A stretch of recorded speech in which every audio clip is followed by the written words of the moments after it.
கிட்டத்தட்ட 45 மாத காலங்களில் பல்வேறு வளர்ச்சி திட்ட பணிகளை பெருநகர சென்னைக்கு தன்னுடைய சிந்தையில் உதித்திட்ட பல்வேறு திட்டங்களை செயல்படுத்தி வருவதை அனைவரும் அறிந்த ஒன்று.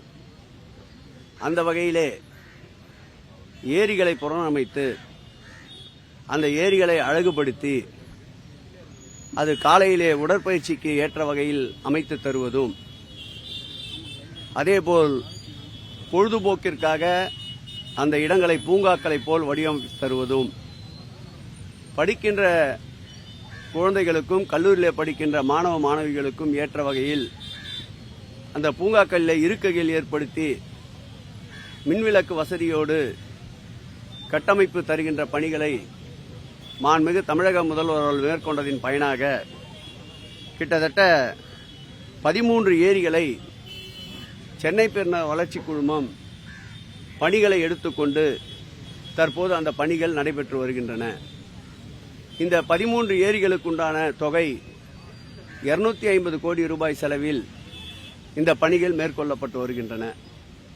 அதில் ஒரு பகுதிதான் இன்றைக்கு நாம் காலையிலே ஆய்வு செய்திருக்கின்ற கொளத்தூர் சட்டமன்ற தொகுதிக்குட்பட்ட இந்த ஏரியாகும்.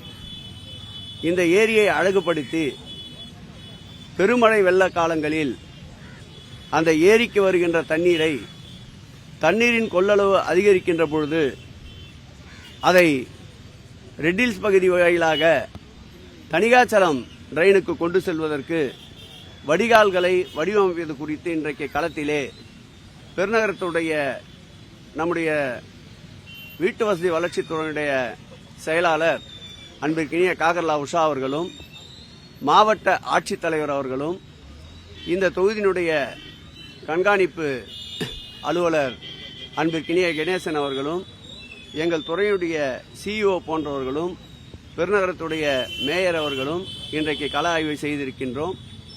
இதில் கால்வாய் ஓரமாக இருக்கின்ற 81 வீடுகள் ஏற்கனவே கண்டறியப்பட்டு மாண்புமிகு தமிழக முதல்வர் அவர்கள் அவர்களை அப்புறப்படுத்துவதற்கு 1.5 ஆண்டுகளுக்கு முன்பே அனுமதி வழங்கியிருந்த நிலையில் அவர்களுக்கு மாற்று இடம் தந்த பிறகுதான் அவர்களை அப்புறப்படுத்த வேண்டும் என்று ஆணையிட்டிருந்தார்கள்.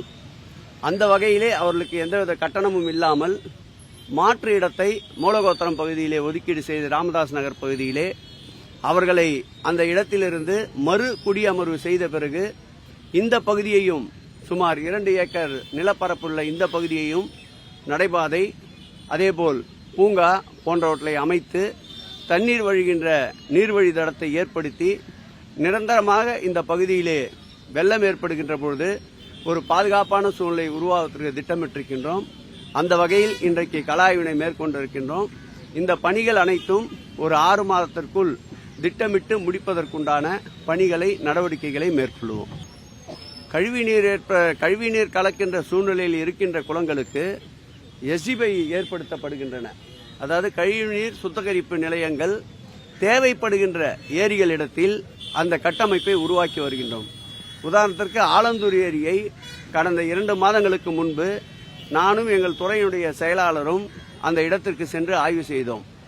அந்த ஏரியை பொறுத்தளவில் கழிவுநீர் கலக்கின்ற ஒரு சூழ்நிலை இருப்பதால் அங்கு ரீசைக்கிளிங் முறையில் எஸ்இபி ஒன்றை நிறுவுவதற்குண்டான ப்ரொபோசலை கன்சல்டன்ட் வாயிலாக தயார் செய்து கொண்டிருக்கின்றோம்.